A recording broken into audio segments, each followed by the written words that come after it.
যে মুসলমান প্রাণ বাঁচাতেও জয় শ্রীরাম বলবে না, সে মুসলমান অবলীলায় মিথ্যা কথা বলে। রেজিস্ট্রেশনের সময় অনেকের নাম পরিবর্তন করে দেয় অনেক মাদ্রাসা কর্তৃপক্ষ। আমার সজল নাম নাকি হিন্দু নাম। নামের আবার হিন্দু মুসলমান কি? নবীর পোশাক পরলেই সে নবীর উম্মত নয়, কারণ একই পোশাক নবীর দুশমনরাও পরতেন। এই প্রায়োরিটি না বোঝার কারণে আমরা গুরুত্বহীন বিষয়কে গুরুত্ব দিচ্ছি। একজন হয়তো হুমহাম করে বলবেন, আল্লাহ কোরআনে ৮২ বার নামাজের কথা বলেছে, দাড়ির কথা কোরআনে নাই কিন্তু হাদিসে আছে, বুখারীতে নাই তো বাইহাকিতে আছে, ফাজাইলে আমলে আছে, ইত্যাদি ইত্যাদি। হ্যাঁ ভাই, কিন্তু কোরআনে আরও ৬,০০০-এরও বেশি আয়াত আছে। অন্ধকে হাতি দেখানোর মতো সবাই যার যার সুবিধা মতো কোরআনের ২০-২৫টা আয়াত, গোটা ৫০ হাদিস আর কিছু গল্প স্বল্প নিয়ে দোকান খুলে বসেছে। এই দোকানদাররা কেউ আপনাকে হাতির লেজ ধরিয়ে দিয়ে বলবে, এই দেখেন হাতি হচ্ছে গিয়ে সাপের মতো। কেউ কান সময়ে ধর্ম নিয়ে কথা বলা বেশ দুঃসাহসী কাজ, কারণ এর সব দিকেই ধার। প্রথমে আস্তিক নাস্তিক, এরপর হিন্দু মুসলমান, এরপর শিয়া সুন্নি, অতঃপর আহলে হাদিস আহলে সুন্না, বিতর্ক চলতেই থাকবে। তবে মনোযোগ দিয়ে শেষ লাইন পর্যন্ত দেখলে আপনি যেই মতাবলম্বী হন, এই ভিডিওটি আপনার চিন্তায় একটা আমূল পরিবর্তন আনবে, এটা জোর দিয়ে বলতে পারি। Well, you will not be entertained, I am not a comedian, কিন্তু আপনি অনেক সমৃদ্ধ হবেন। এসব আমার ব্যক্তিগত ভাবনা বা দৃষ্টিভঙ্গি। আমার বোঝায় অবশ্যই ভুল থাকতে পারে, আবার আমার বক্তব্যকেও আপনি ভুল বুঝতে পারেন। তাই আপনার ভাবনা বা মতামত কমেন্টে জানালে আমরা সবাই নিজেদের আরও সমৃদ্ধ, আরও পরিণত করার সুযোগ পাব। আমি কোনো ধর্ম প্রচারক নই। আমার আলোচনার উদ্দেশ্য কারো ধর্ম বিশ্বাস অবিশ্বাসকে প্রভাবিত করা নয়, বরং আমাদের সামগ্রিক আচার আচরণে ধর্মের প্রভাব বা ধর্মীয় ব্যাখ্যার ভূমিকা বিশ্লেষণ করা। আমি পার্সোনাল ডেভেলপমেন্ট ট্রেনার, তবে পার্সোনাল ডেভেলপমেন্টের আলোচনায় ধর্ম নিয়ে কেন কথা বলছি, এই ভিডিওতে তার জবাব পাবেন। ধর্মের মৌলিক শিক্ষা কি, কোর বিউটি কি, সেটাই এই ভিডিওর মূল বক্তব্য। ধর্ম বিষয়ক কোনো বক্তব্যকে বৈজ্ঞানিক না অবৈজ্ঞানিক হিসাবে নেব, এটা প্রাথমিকভাবে নির্ভর করে আমাদের এক্সিস্টিং ধর্মীয় বিশ্বাস বা রিলিজিয়াস মাইন্ডসেটের উপর। পৃথিবীর সব মানুষের কাছেই, এমনকি নাস্তিকদের কাছেও তাদের ধর্মীয় বিশ্বাস বিজ্ঞান ভিত্তিক, সার্বজনীন সত্য। কিন্তু বিজ্ঞান মানে যেটা আমরা বিশেষভাবে জানি, যে সম্পর্কে আমাদের কাছে এভিডেন্স আছে। আর বিশ্বাস হচ্ছে যেটা জানি না কিন্তু বিশ্বাস করি। যেমন আপনার দুটো হাত আছে এবং আপনি এটা জানেন, তো আপনি নিশ্চয়ই বলবেন না যে আমি বিশ্বাস করি আমার দুটি হাত আছে, কারণ আপনি এটা জানেন। আল্লাহ, আসমানি কিতাব, পরকাল, ফেরেশতা, এসবকে কি জানতে বলা হয়েছে না বিশ্বাস করতে বলা হয়েছে? বিশ্বাস। আল্লাহর অস্তিত্ব প্রমাণ করতে হলে সেটা আল্লাহই সবচেয়ে ভালো করতে পারতেন। তিনি সরাসরি মানব জাতির উদ্দেশ্যে ভাষণ দিতে পারতেন। আবার যারা স্রষ্টায় বিশ্বাস করেন না, সেই অবিশ্বাসও কিন্তু বিশ্বাস, বিজ্ঞান নয়। Absence of evidence is not the evidence of absence. America আবিষ্কারের আগেও আমেরিকা ছিল, শুধু মেইন স্ট্রিম ওয়ার্ল্ডের মানুষ জানতো না। এখন ধর্ম কেন বিশ্বাস ভিত্তিক, প্রমাণ বা বিজ্ঞান ভিত্তিক নয়? কারণ faith is a stronger than fact, myth is a stronger than history, imagination is better than knowledge. সকল দেশের রানী সেজে আমার জন্মভূমি। We know that this is not fact. এটা আমার বিশ্বাস, আমার ভালো লাগা, ভালোবাসা, ইটস ফেইথ। এই দেশের প্রতি এই নিঃশর্ত ভালোবাসার টানেই মানুষ জীবন বিলিয়ে দেয়। এই যুক্তি, প্রমাণ, বিচার, বিশ্লেষণের ঊর্ধ্বে যে ভালোবাসা, তার চেয়ে শক্তিশালী আর কিছুই নাই। একই কারণে ধর্মকে যুক্তিতর্কের ঊর্ধ্বে রাখাই শ্রেয়। সবার ধর্ম বিশ্বাসকে যথাযথ সম্মান প্রদর্শন করতে হবে। পৃথিবীর সব সভ্য দেশেই মানুষের ধর্ম বিশ্বাসকে বিনা বিতর্কে সম্মান করা হয়, কারণ দিন শেষে লাকুম দিনুকুম ওয়ালিয়া দিন। নিউ ইয়র্কে নামাজের সময় মসজিদ এরিয়ায় ডাবল পার্ক করে আমরা নামাজ পড়ি, নো পার্কিং টিকিট। অন্য সময় ডাবল পার্ক করে চলে গেলে শুধু টিকিট না, আপনার গাড়ি টো করে নিয়ে যাবে। আপনি আরেকজনের ধর্ম বিশ্বাসকে রেসপেক্ট করলে বিপরীতে নিজের ধর্ম বিশ্বাসের জন্য সম্মান বয়ে আনবেন। বিপরীতটাও সত্যি। যাই হোক, ধর্মীয় সত্যতা নির্ণয়ের মাপকাঠি হিসাবে এখন বিজ্ঞান বেশ জনপ্রিয়। এই বিজ্ঞান বলতে আসলে কি বোঝায় এবং এসব তথাকথিত বৈজ্ঞানিক ব্যাখ্যা আসলে কতখানি প্রয়োজনীয় বা প্রাসঙ্গিক, তাই এই সিরিজের দ্বাদশ ভিডিওতে আলোচনা করেছি। আমি ধর্মীয় উগ্রবাদ নিয়ে ঢাকা বিশ্ববিদ্যালয়ে পিএইচডি গবেষণা শুরু করি, যদিও আমেরিকায় চলে আসায় গবেষণা আর শেষ করতে পারিনি। ধর্মীয় চরমপন্থা নিয়ে আমার একাধিক রিসার্চ আর্টিকেল প্রকাশিত হয়। আমার অবজারভেশন বলছে এসব যুক্তিতর্কের রসদ ধর্মীয় উগ্রবাদ ছড়ায়, প্রথমে কথা কাটাকাটি, তারপর গালাগালি, এরপর হাতাহাতি, কোপাকুপি, ব্যাস ময়দান গরম হয়ে গেল। আর কেউ একজন এসে বন্দুক ধরায় দিয়ে বলবে, আহা খালি হাতে কেন? হোলি আর্টিজানে যারা বাংলাদেশের ইতিহাসে সবচেয়ে ঘৃণ্য সন্ত্রাসী হামলা চালায়, এই হোলি আর্টিজানের ঘটনায় কি পরিমাণ ক্ষয়ক্ষতি হয়েছে, আলেম ওলামা, মাদ্রাসার শিক্ষার্থী, ধর্মকর্মে আগ্রহী সবাই কি পরিমাণ হয়রানির শিকার হয়েছেন ভাবতে পারেন? এই যে র্যাডিক্যাল ইসলাম বিরোধী বক্তব্য দিয়ে ট্রাম্প আমেরিকায় প্রেসিডেন্ট হয়েছে, মোদি দ্বিতীয়বারও নির্বাচিত হয়েছে, সারা পৃথিবীতে হেট ক্রাইম বাড়ছে। এসব হচ্ছে ধর্ম প্রচারের চরম পন্থার কাউন্টার ইফেক্ট। ইসলামের নামে যারা টুইন টাওয়ারে হামলা করে তারা মুসলমানদের জন্য কত বড় সর্বনাশ ডেকে এনেছেন ভাবতে পারেন? টুইন টাওয়ারের নিহতদের প্রতি বছর শ্রদ্ধা আর ভালোবাসার সাথেই স্মরণ করা হয়, কিন্তু টুইন টাওয়ার হামলার কাউন্টার ইফেক্ট হিসাবে সারা দুনিয়ায় কত মিলিয়ন মুসলমান নির্বিচারে মরে। আমেরিকায় বসবাসরত মুসলমানরা কি অবর্ণনীয় পরিস্থিতির শিকার হয়। জনৈক ব্যক্তি, রোজার বৈজ্ঞানিক ব্যাখ্যা দিলেন যে জাপানের বিজ্ঞানীরা উপোস থাকা বা অটোফাজি নিয়ে গবেষণা করেছেন। উপোস থাকলে পাকস্থলীর শক্তি বাড়ে, ক্যান্সারের ঝুঁকি কমে, ইত্যাদি ইত্যাদি। এসব ব্যাখ্যা ফেসবুকে ভাইরাল, কিন্তু এসব তো অটোফাজির ফজিলত, রোজার ফজিলত নয়। উপোস থাকা আর রোজা এক নয় স্যার। আমি সকাল 10টা থেকে রাত 10টা পর্যন্ত উপোস থাকলে আমার অটোফাজি হবে, রোজা কি হবে? বা রমজানের পরিবর্তে রবিউল আউয়াল মাসে রোজা রাখলে কি ফরজ আদায় হবে? তো শেষ পর্যন্ত আপনাকে আসল জায়গায় আসতে হবে। আমার গন্তব্য যখন নির্ধারিত যে ঢাকা থেকে চিটাগং যাব, তো সোজা রাস্তা ধরি। খামাখা দিল্লি, আগ্রা, কাঠমান্ডু ঘুরে যাওয়ার মানে কি? যাদের ধর্মবিশ্বাসে লিকেজ আছে, হাওয়া থাকে না, তাদের এসব অখাদ্য যুক্তির দরকার হয়। এসব আপনাকে তর্ক করার রসদ যোগাবে, ভালো বিতার্কিক বানাবে। যুক্তি ফুরিয়ে গেলেও গালিগালা, ছুরি চাপাতি ব্যবহার করে হলেও আপনি জিতবেন। ইসলাম ধর্মের একজন ছাত্র হিসাবে আমার মূল্যায়ন এই তর্কবাগেশটা হচ্ছে আউল বাউল লালনের দেশে মাইকেল জ্যাকসন। আমি ব্যক্তিগতভাবে অনেক বিজ্ঞ আলেম গবেষককে চিনি যারা সোশ্যাল মিডিয়ায় ভাইরাল হওয়ার কৌশল না জানার কারণে বা এসবে ব্যক্তিগত অনাগ্রহের কারণে টেলিভিশন, ফেসবুক, ইউটিউবে জনপ্রিয় না হলেও সত্যিকারের ধর্মীয় জ্ঞানে অত্যন্ত সমৃদ্ধ। কিন্তু তথাকথিত ধর্মবেত্তা, এসব অ্যাটেনশন ইঞ্জিনিয়ারদের কারণে প্রকৃত আলেমদের খুঁজে পাওয়া এবং ধর্মের যে মূল সৌন্দর্য তা অনুধাবন করা হয় না। খোদ মার্কিন যুক্তরাষ্ট্রে, যেখানে most popular and best selling কবি আল্লামা জালালউদ্দিন রুমি, যেখানে পৃথিবীর ইতিহাসের সর্বকালের সেরা 100 বইয়ের তালিকায় আছে আল্লামা শেখ সাদির বোস্তা, সেখানে আমরা দলবেঁধে প্যারাডক্সিক্যাল সাজিদ পড়ি। ইমাম গাজ্জালি, ইবনে খালদুন, ইবনে রুশদ, এদের চিন্তা দর্শনে আমাদের পৌঁছায় না। আর কোরআন তো জাস্ট মুখস্থ করার জন্য। এসব অপ্রাসঙ্গিক যুক্তি প্রমাণ আমাদের যে কারণে দরকার তা হচ্ছে আমাদের ধর্মবিশ্বাস এখন শুধু অনুভূতি সর্বস্ব। আমরা যারা ধর্মের আগে পিছে নাই, ফরজ, ওয়াজিব, সুন্নত, সিরাতের কোনো খবর নাই, তারাই অনুভূতির পাল তুলে বসে আছি। কেউ কিছু বললেই সেটা নিজ দায়িত্বে অনুভূতিতে লাগাতে হবে। আমাদের এখন স্রষ্টায় বিশ্বাস বা কোরআন অনুসরণের চেয়ে নবীর অবমাননাকারী, কোরআন অসম্মানকারী অমুসলিম বা ধর্মবিদ্বেষী বর্ণবাদী নাস্তিকদের সাথে অশ্লীল অশ্রাব্য তর্কের লড়াইয়ে জেতা জরুরি। গালিগালাজের প্রতিযোগিতায় চ্যাম্পিয়ন হওয়া চাই। শুয়ারের সাথে কুস্তি লড়তে গিয়ে আমাদের ময়লায় নেমে পড়তে হবে। নিজের গায়ের গন্ধে যেন শুয়ার পালায় সে কৌশল নিতে হবে। যুগে যুগে দেশে দেশে যারা ধর্ম প্রচার ও প্রতিষ্ঠা করেছেন তারা চরম আত্মত্যাগ, পরম ধৈর্য আর সর্বোত্তম আচরণ দ্বারা মানুষকে ধর্মে আকৃষ্ট করেছেন। আমার এ ঘর ভাঙিয়াছে যে বা আমি বাঁধি তার ঘর, আপন করিতে কাঁদিয়া বেড়ায় যে মোরে করেছে পর। কিন্তু ধর্ম প্রতিষ্ঠার পর কিছু সুবিধাভোগী ধর্ম ব্যবসায়ী ধর্মের অপব্যাখ্যা দিয়ে ধর্মের আড়ালে নিজেদের স্বার্থ হাসিলে অত্যাচারী বিলাসী রাজা হয়ে ওঠে। তখনই সাম্রাজ্য পতনের মতো মানুষ ধর্মবিমুখ হতে শুরু করে। যারা লাইনে লাইনে সংখ্যাগরিষ্ঠ মুসলিম দেশে এই হবে না ওই হবে না বলছেন, তারা কি আমাদের কথা ভাবেন যে আমেরিকায়, ইউরোপে তো মুসলমানরা সংখ্যালঘু?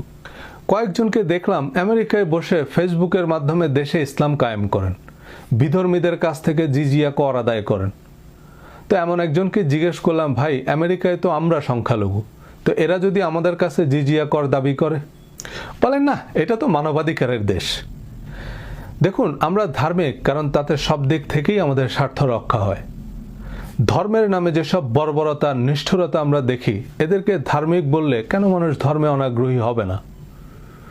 মসজিদ ভাঙে ধার্মিকেরা, মন্দির ভাঙে ধার্মিকেরা, তবুও তারা দাবি করে তারা ধার্মিক। ফেসবুকে আস্তিক নাস্তিক বিতর্কের যেসব গ্রুপ আছে সেখানে মস্ত বড় সব কুস্তিগিরদের কমেন্ট পড়ে নিজেকে একটু জিজ্ঞেস করুন, এসব কি একজন ধার্মিকের ভাষা হতে পারে? আপনি আরেকজনের ধর্মকে গালি দিচ্ছেন, তো সে গালি জানে না? নাস্তিক বেচারার তো কোনো ধর্ম নাই, ধর্মগ্রন্থ নাই, নবী বা আদর্শ নাই, কিন্তু আমি আমার ধর্ম থেকে কি শিখলাম? প্রতিটা ধর্মের, এমনকি ধর্ম নিরপেক্ষতার মৌলিক শিক্ষা প্রায় একই। ধর্ম নিরপেক্ষতা মানে ধর্ম অবমাননা নয়। কিন্তু মন্দ লোকগুলোই এখন ধর্মের মালিক বা প্রতিনিধি সেজে ধর্মের নামে বা ধর্ম নিরপেক্ষতার নামে অসহিষ্ণুতা, সাম্প্রদায়িকতা, প্রতিহিংসা ছড়াচ্ছে। মর্গ্যান ফ্রিম্যান খুব চমৎকার বলেছেন, "There is no bad religion, there are only bad people." কোনো অসভ্য ধার্মিক অধার্মিকের সাথে লড়তে গেলে আপনাকে তো আরও বেশি অসভ্য হতে হবে। তাই সিম্পলি ইগনোর দেম, কারণ এরা কোনো ধর্ম বা মতবাদের প্রতিনিধি নয়। শেখ সাদি রহমতুল্লাহ আলাইহির কবিতা নিশ্চয়ই মনে আছে, কুকুরের কাজ কুকুরে করেছে, কামড় দিয়েছে পায়, তাই বলে কি কুকুরকে কামড়ানো মানুষের শোভা পায়? আমাদের কি আদৌ এসব বিতর্কের প্রয়োজন আছে? এসব বিতর্কের আউটকাম কি? এসব বিতর্কে জড়িয়ে আমরা বিরোধী মতকে প্রমোট করছি। একজন অখ্যাত হিন্দু মহিলা ট্রাম্পের কাছে গিয়ে কি বলেছে সেটা হোয়াইট হাউসের ওয়েবসাইটে গিয়ে আমাদের কতজন দেখেছেন বা দেখতেন? শখানেক। ইউরোপ আমেরিকায় যারা সে ভিডিও দেখলে দেশের ভাবমূর্তি ধ্বংস হয়ে যেত, তাদের কতজন বাংলাদেশকে সুইজারল্যান্ড মনে করেন? বা কতজন তার এই ইংরেজি বুঝতো বা তার সে বক্তব্যকে আমলে নিত? কিন্তু তার সে বক্তব্য সকলের কাছে অত্যন্ত গুরুত্বের সাথে পৌঁছে দেওয়ার ইমানি দায়িত্ব আমরা নিয়েছি। সমালোচনার নামে আমরা নেগেটিভিটি প্রমোট করি। এজন্যই বলা হয়, বোকা বন্ধুর চেয়ে বুদ্ধিমান শত্রু উত্তম। শেরে বাংলা ফজলুল হক একবার বক্তৃতা করার সময় শ্রোতাদের মধ্য থেকে কেউ তাকে লক্ষ্য করে ডিম ছুঁড়ে মারলে উনি তাৎক্ষণিক বলা শুরু করলেন, "আমি আজ সত্যি খুব আনন্দিত, গর্বিত যে একজন মানুষকে অপমান করতে হলে যে তাকে ডিম মারতে হয়, এটুকু অন্তত আমার বাঙালি বুঝছে। ফিজিক্স, কেমিস্ট্রি, মহাকাশ বিজ্ঞান, ডারউইন, কোপার্নিকাস ছেড়ে নিজেদের বেশ জ্ঞানী প্রমাণ করতে গিয়ে আমরা নিজেদের মূর্খ প্রমাণ করছি। আগের ভিডিওতে বলেছি যে বিজ্ঞান মানে বিশেষ জ্ঞান, আর বিশেষজ্ঞ মানে কোনো একটা বিশেষ বিষয়ে যিনি বিজ্ঞ বা যার গবেষণা লব্ধ জ্ঞান আছে। ধর্মকে যখন বিশেষভাবে অধ্যয়ন করা হয় তখন সেটাও বিজ্ঞান। বিজ্ঞানের বিপরীতার্থক শব্দ কি হতে পারে?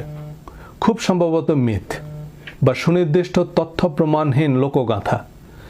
কিন্তু এই মিথ নিয়ে যখন গবেষণা করা হয় তখন আবার তা মিথোলজি। এখন একজন মানুষ তো দুনিয়ার সব বিষয়ে বিশেষজ্ঞ হতে পারে না। আপনি সবার থিওরি ভুল প্রমাণ করেন, বা অনেক নাস্তিকরা এসব থিওরির আলোকে ধর্মকে ভুল প্রমাণ করে, তো আপনার ডিসিপ্লিন কোনটা? কিন্তু এসব থিওরি ভুল প্রমাণ করার কি দায় আমার? আমি বিশ্বাস করি আল্লাহ এই বিশ্ব ব্রহ্মাণ্ডের স্রষ্টা, আর কোরআন তার বাণী। আবার ডারউইনের এক কথায় আমার ডায়রিয়া শুরু হয়ে যায়, আমাকে ডাক্তার সাহেবের কাছে দৌড়াতে হয়। তো এই আবার কেমন বিশ্বাস? ডারউইন ছিলেন একজন বায়োলজিস্ট। তিনি প্রাণের বিবর্তন নিয়ে গবেষণা করেছেন। তার সমসাময়িক কালে এবং পরবর্তীতে আরও অনেকেই এই বিষয়ে গবেষণা করেন। রাসেল ওয়ালেসও একই সময়ে একই সিদ্ধান্তে পৌঁছান। একই সাথে তাদের দুজনের বই প্রকাশিত হয়। কিন্তু ডারউইন আগে থেকেই বেশ বিখ্যাত ছিলেন, তার ফ্যান ফলোয়ার, সাবস্ক্রাইবার বেশি ছিল, সো ডারউইন পায়োনিয়ার হিসাবে পরিচিতি পায়। কিন্তু রাসেল ওয়ালেস শুধু আস্তিকই ছিলেন না, বেশ ধার্মিকও ছিলেন।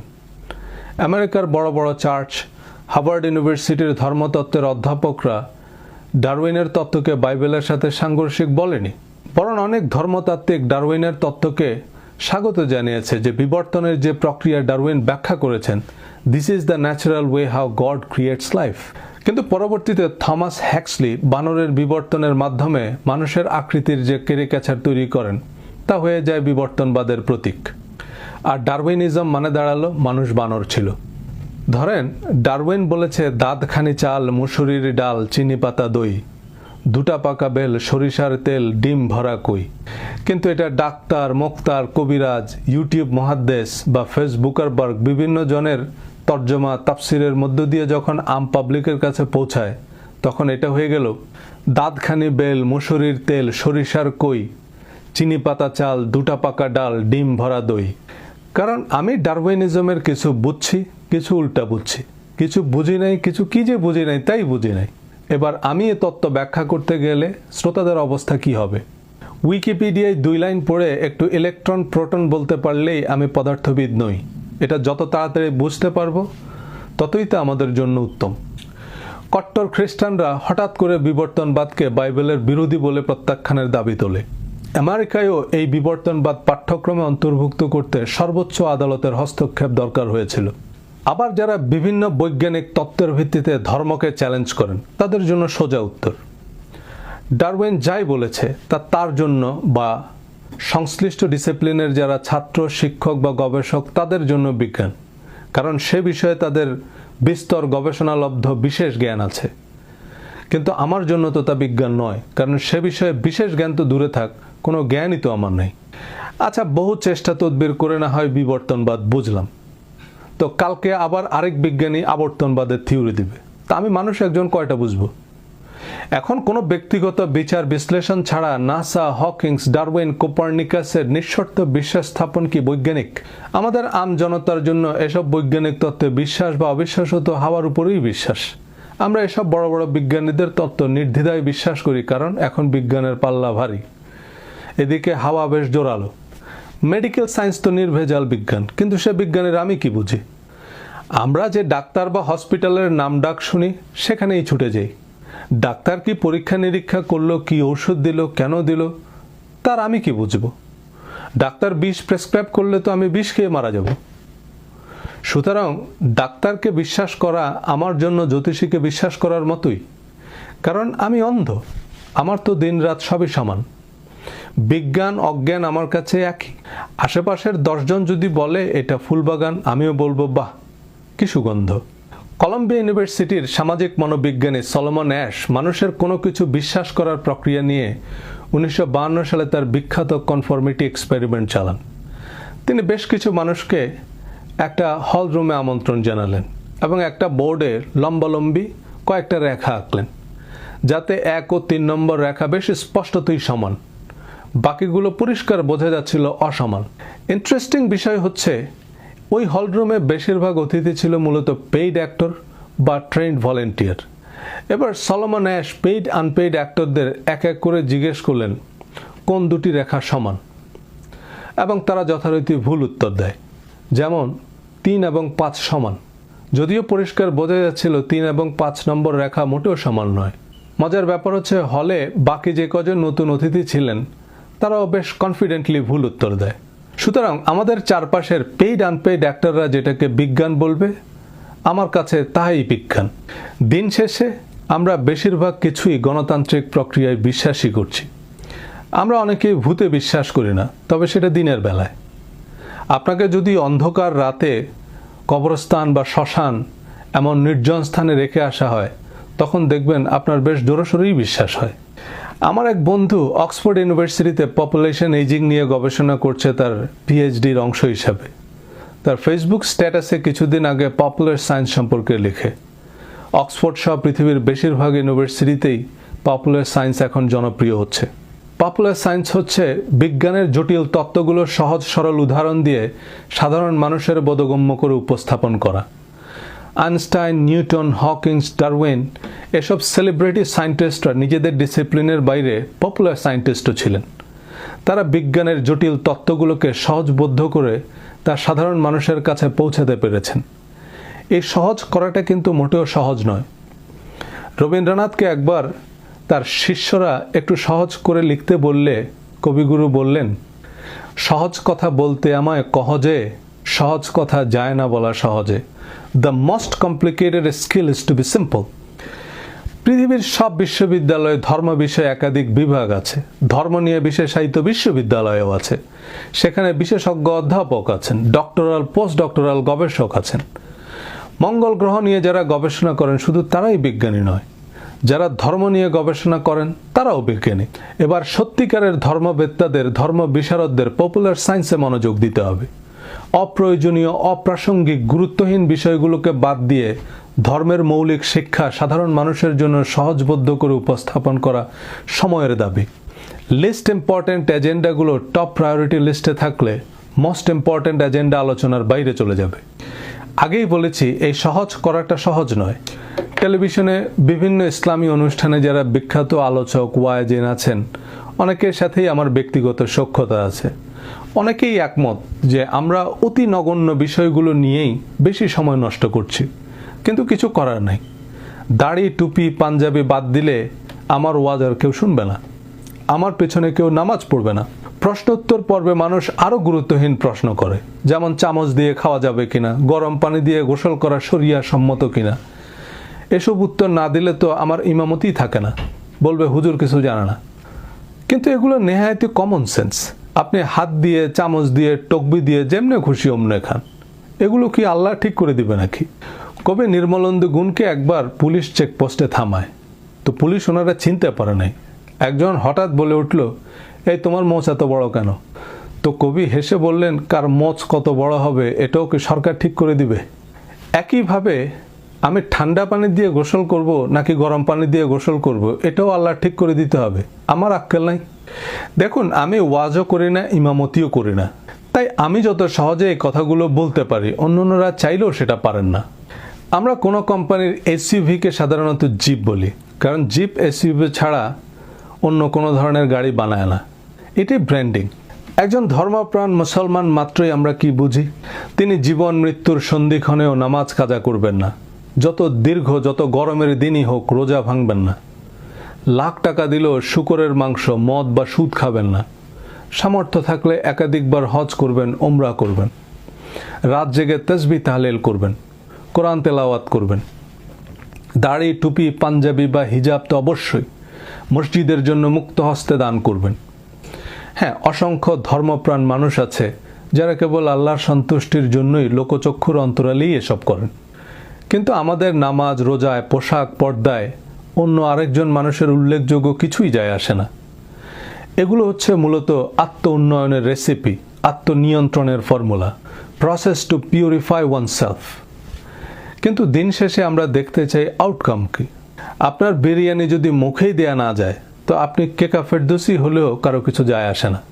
নাও ইম্যাজিন এ ডিফারেন্ট ইমেজ, যে একজন মুসলমান মাত্রই সে জীবন মৃত্যুর মাঝখানেও মিথ্যা কথা বলে না, না খেয়ে মারা গেলেও চুরি করে না, প্রতারণা করে না, আমানতের খেয়ানত করে না, কোনো অবস্থাতেই প্রতিশ্রুতি ভঙ্গ করে না, মানুষের অনুপস্থিতিতে তার দোষ ত্রুটি নিয়ে কথা বলে না, কারো নামে মিথ্যাচার করে না, কথায় আচরণে কাউকে কষ্ট দেয় না, কারো সাথে দুর্ব্যবহার করে না, চাকুরিতে পেশায় কোনো অসৎ উপায় অবলম্বন করে না, ব্যবসায় অনিয়ম করে না, অহংকার, হিংসা, লোভমুক্ত, যা আছে তাতেই সন্তুষ্ট, অসহায় বিপদগ্রস্ত কেউ মুসলমানের কাছে গেলে খালি হাতে ফিরে না, চরম শত্রুর অমঙ্গল কামনা করে না। জি হ্যাঁ, এসবই ধর্মের মৌলিক শিক্ষা। এটাই একজন প্রকৃত মুসলমানের বৈশিষ্ট্য। এই বৈশিষ্ট্য না থাকলে যত বড় মসজিদের পেশ ইমামই হোক, সে গুলিস্তানের নকল আইফোনের মতোই ফেক মুসলমান। তারা মুসলমান মনে করছেন তো ঠকছেন। বলেন, এসব যদি হয় সকল মুসলমানের চরিত্র, বৈশিষ্ট্য বা ধর্ম, তাহলে কি ইসলাম ধর্ম আপনাকে প্রচার করতে হবে? না। রোলস রয়েসের বিজ্ঞাপন দেয়া লাগে না, বিজ্ঞাপন দেয়া লাগে ফেয়ার অ্যান্ড লাভলির, কারণ এটা কোনো কাজ করে না। Believe me, I tried that shit. মুসলমানরা যদি সত্যি সত্যি মুসলমান হতো, তবে কোনো মুসলিম দেশে থানা, পুলিশ, কোর্ট কাছারি কিছুই লাগতো না। সে দেশের জিডিপি, জিআরপি যাই হোক, সে দেশ পৃথিবীর স্বর্গ। প্রীতীয় প্রেমের পুণ্য বাঁধনে যবে মিলি পরস্পরে, স্বর্গ আসিয়া দাঁড়ায় তখনই আমাদেরই কুড়ে ঘরে। আমার একটি ভিডিওতে একজন কমেন্ট করেছেন যে একবিংশ শতাব্দীতে ধর্মের প্রয়োজন নেই। With all due respect, I beg to differ. ধর্মের চেয়ে শক্তিশালী আর কি আছে? রোজায় একজন মুসলমান ক্ষুধা তৃষ্ণায় কাহিল, তবু একটু খাবার বা পানি খাচ্ছে না, যে কেউ না দেখলেও আল্লাহ দেখছেন। স্বর্গের আশায় মানুষ আত্মঘাতী হামলা চালায়, নিজে মরছে, নিরীহ নিরপরাধ মানুষ মরছে, নিজের পরিবার পরিজনদের আজীবনের জন্য অপরাধী বানিয়ে যাচ্ছে, কারণ কেউ না কেউ তাকে বোঝাতে পেরেছে যে এটাই ধর্ম, স্বর্গলাভের সহজ পথ। এবার এই মানুষটাকে যদি বোঝানো যায় যে তুমি মিথ্যা বললে, চুরি করলে, গীবত করলে, হিংসা, দম্ভ, প্রতারণা করলে, আর কেউ না জানলেও আল্লাহ তো জানবে, তুমি নিশ্চিত নরকে যাবে। তাকে যদি বুঝিয়ে দেয়া যায় যে ধূসর মরুর ঊষর বুকে বিরাট যদি শহর গড়, একটি জীবন রক্ষা করা তার চেয়ে অনেক বড়। সব ধর্মাবলম্বীদের বেলায় এই কথাগুলো প্রযোজ্য। আমি অন্য ধর্ম সম্পর্কে এক্স্যাক্টলি জানি না বলেই ইসলাম ধর্মের উদাহরণ দিচ্ছি। এভাবেই ধর্মের সঠিক করণীয় বর্জনীয় বিষয়গুলো একজন মানুষের মধ্যে ইনস্টল করে দিতে পারলে সে মানুষটা তো কোহিনূরের চেয়েও দামি। কোনো পুলিশ গোয়েন্দা সিসি ক্যামেরা ছাড়াই সে ভালো কাজ করে, কেউ না দেখলেও সে মন্দ কাজ করে না, কারণ স্রষ্টা তো দেখছেন। আমেরিকাকে বলা হয় ল্যান্ড অফ ল।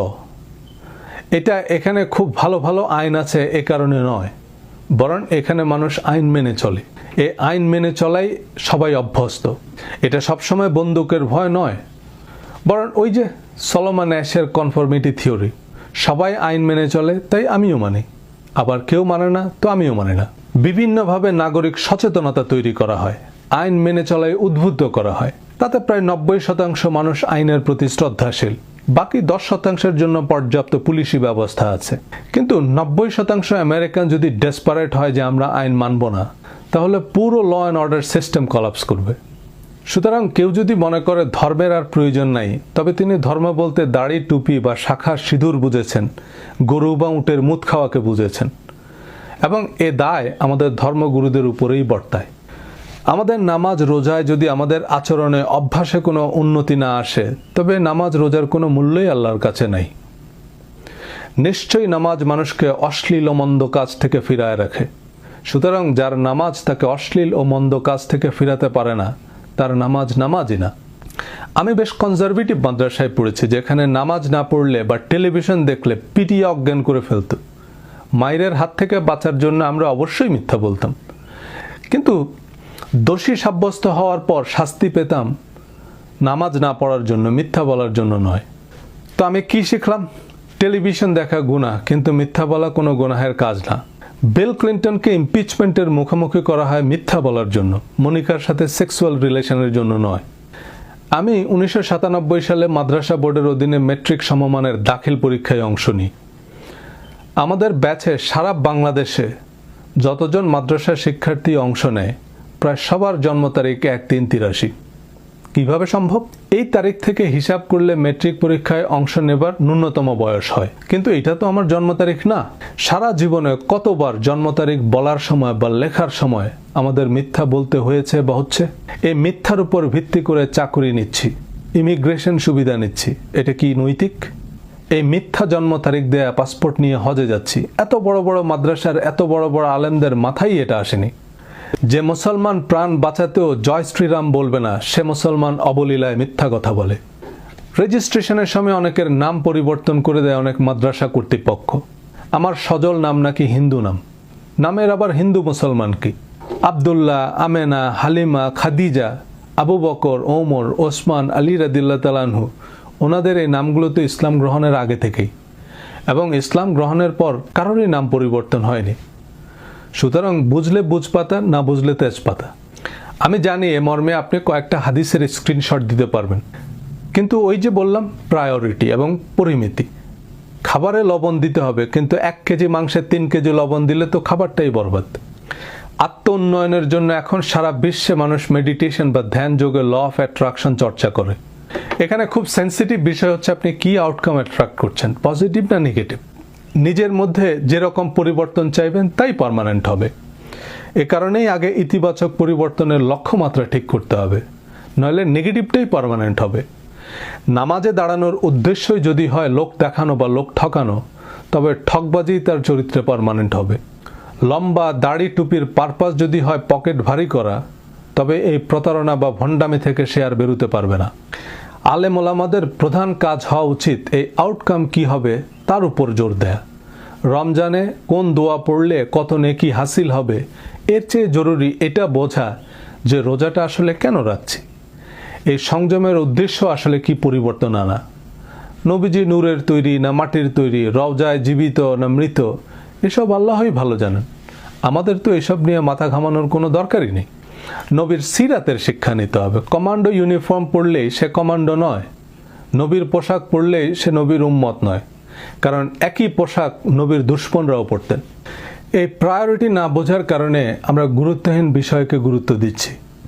একজন হয়তো হুমহাম করে বলবেন, আল্লাহ কোরআনে 82 বার নামাজের কথা বলেছে, দাড়ির কথা কোরআনে নাই কিন্তু হাদিসে আছে, বুখারীতে নাই তো বাইহাকিতে আছে, ফাজাইলে আমলে আছে, ইত্যাদি ইত্যাদি। হ্যাঁ ভাই, কিন্তু কোরআনে আরো 6000-এরও বেশি আয়াত আছে। অন্ধকে হাতি দেখানোর মতো সবাই যার যার সুবিধা মতো কোরআনের 20-25টা আয়াত, গোটা 50 হাদিস আর কিছু গল্প স্বল্প নিয়ে দোকান খুলে বসেছে। এই দোকানদাররা কেউ আপনাকে হাতির লেজ ধরিয়ে দিয়ে বলবে এই দেখেন হাতি হচ্ছে গিয়ে সাপের মতো, কেউ কান ধরিয়ে দিয়ে বলবে হাতি হচ্ছে আসলে কুলার মতো, আরেকজন বলবে ধর এই দেখেন হাতি হচ্ছে গাছের মতো, এই বলে আপনাকে হাতির পা ধরিয়ে দিবে। কয়েকজন নাস্তিককেও দেখেছি তাদের খদ্দেরের চাহিদা অনুযায়ী শখানেক আয়াত বা হাদিস জোগাড় করেছে, সেগুলোকে নিজেদের মতো পরিবেশন করছে। তারাও এখন ডক্টর নায়েকের মতো সূরা নিসার অত নম্বর আয়াত, আবু দাউদ শরীফের অত নম্বর হাদিস এভাবে রেফারেন্স দিয়ে দিয়ে কথা বলে নিজেদের ম্যাকবুক প্রো প্রমাণ করতে চায়। সবাই নিজ নিজ দোকানে ভিড় বাড়ানোর চেষ্টায় আছে, আর দোকানে দান বাক্স তো আছেই। মানুষের দানের টাকায় প্রাসাদোপম মসজিদ মন্দির তৈরি হয়, তাতে মানুষের অধিকারী উপেক্ষিত। স্বর্ণখচিত শ্বেত পাথরের মসজিদ বানাই আল্লাহকে খুশি করতে? আল্লাহ কি আমাদের এই স্বর্ণ আর শ্বেত পাথরের কাঙ্গাল? বড় কোনো স্কলারকে জিজ্ঞেস করবেন মসজিদের আসল পারপাস কি। গুলশান অ্যাভিনিউতে 1000 কোটি টাকার প্রপার্টিতে একটা মসজিদ কি শুধুই শুক্রবারে 2 রাকাত নামাজ পড়ার জন্য? না। মসজিদে অসহায় মুসাফির যার হোটেলে থাকার সামর্থ্য নাই, সে রাতে ঘুমাবে। মসজিদে মানুষ দান করে, সে দানের টাকায় অভুক্ত মানুষ খাবে। মসজিদের টয়লেট সবার জন্য উন্মুক্ত থাকবে। নামাজের সময়ের বাইরে মসজিদ হবে কমিউনিটি সেন্টার, বয়স্ক শিক্ষা, শিশু শিক্ষা, টিকাদান কেন্দ্র, পাবলিক লাইব্রেরি। এক কথায় যত রকম ভালো কাজে এর ব্যবহার করা যায়। অথচ মসজিদে বড় করে লেখা থাকে মসজিদের দুনিয়াবি কথা বলা হারাম। নামাজের পর মসজিদের তালা লাগিয়ে মসজিদের পবিত্রতা রক্ষা করা হয়। কাজী নজরুল ইসলাম 7 দিন না খাওয়া এক বুখারীকে নিয়ে কবিতা লিখেছেন, যাকে মসজিদ মন্দির থেকে খাবার না দিয়ে তাড়িয়ে দেয়া হয়, কারণ সে নামাজ পড়ে না, পূজা করে না, আল্লাহকে ডাকে না। কবির বর্ণনায় বুখারী ফিরিয়া চলে, চলিতে চলিতে বলে 80টা বছর কেটে গেল আমি ডাকিনি তোমায় কভু, আমার ক্ষুধার অন্নতা বলে বন্ধ করনি প্রভু। তব মসজিদ মন্দিরে প্রভু নাই মানুষের দাবি, মোল্লা পুরুত লাগায়েছে তার সকল দুয়ারে চাবি। আল্লাহর ঘর, আল্লাহর সৃষ্টি সবার জন্যই উন্মুক্ত থাকবে। কিন্তু আমেরিকায়ও দেখছি হানাফি, সালাফি, আহলে হাদিস, লামাজহাবি সবার আলাদা আলাদা মসজিদ। হানাফি মসজিদে সালাফিদের প্রবেশ নিষেধ। কবিতায় বলেছেন খোদার ঘরে কে কপাট লাগায়, কে দেয় সেখানে তালা, শব্দার এর খোলা রবে, চালা হাতুড়ি শাবল চালা। মানুষের যেমন মানুষ হতে হয়, মুসলমানকেও তেমন মুসলমান হতে হয়। নবীজি শিখিয়েছেন কিভাবে সত্যিকারের মুসলমান হতে হয়, অনন্য মানুষ হতে হয়। পরচর্চা, পরনিন্দা, মিথ্যাচার তো সাম অফ দ্য ওয়ার্স্ট ক্রাইম। নবীজি বলেছেন 3 জন মানুষ এক জায়গায় থাকলে 2 জন ফিসফিস করে কোনো কথা বলবে না, কারণ তাতে 3য় জন বিব্রত হয়। নবীজিকে এক সাহাবী জিজ্ঞেস করলেন মুসলমানদের মধ্যে শ্রেষ্ঠ মুসলমান কে? নবীজি বললেন যে মানুষের সাথে সর্বোত্তম আচরণ করে। মানুষের সাথে সর্বোত্তম আচরণ করাই স্রষ্টার সাথে সর্বোত্তম আচরণ। আমাদের নবী বলেছেন হাসরের দিন বলিবেন খোদা হে আদম সন্তান, আমি চেয়েছিনু ক্ষুধায় অন্ন তুমি করোনায় দান। মানুষ বলিবে তুমি জগতের প্রভু, আমরা কেমনে খাওয়াবো তোমারে সে কাজ কি হয় কভু। বলিবেন খোদা ক্ষুধিত বান্দা গিয়েছিল তবদারে, মোর কাছে তুমি ফিরে পেতে তাহা যদি খাওয়াইতে তারে। দেখুন, শুধু নামাজ, রোজা, তাওয়াফ, তেলাওয়াতের জন্য তো মানুষকে দুনিয়াতে পাঠানোর কোনো দরকার ছিল না। দুনিয়া আখেরাতের আদর্শ পরীক্ষাগার, কারণ এখানে আমাদের 100 রকমের দুশ্চিন্তা, অনিশ্চয়তা, অভাব, অনটন, রোগ, শোক, ব্যবসা বাণিজ্য, দেশ, জাতি, কত রকমের স্বার্থের দ্বন্দ্ব। এসবের ভিতর দিয়ে আমরা কতখানি ধর্মের প্রকৃত আদর্শে অটল থাকি, সেটাই আমাদের পরীক্ষা। যে মানুষ শতভাগ ধর্মীয় মূল্যবোধে শক্তিমান, আখেরাতের কথা বাদ দিলাম, সে মানুষ দুনিয়াতেই অবিসংবাদিত, অনুকরণীয় আদর্শ। Thank you for your time.